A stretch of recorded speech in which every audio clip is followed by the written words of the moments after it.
plnosti, na statečku rozmnoženie a na detoch potešenie. Aby ste mali šťastia, zdravia stáleho a miestečka nikdy prázdneho. Hviezda vychádzala, vtedy Panenka Mária synka porodila. Vtedy Panenka Mária synka porodila.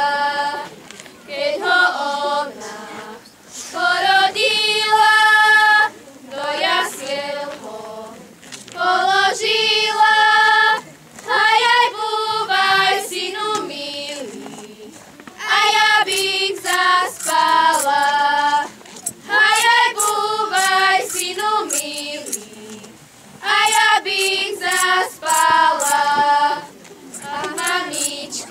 Moja, pôjdeme do raja, po tú moju perinôčku, pôjdeme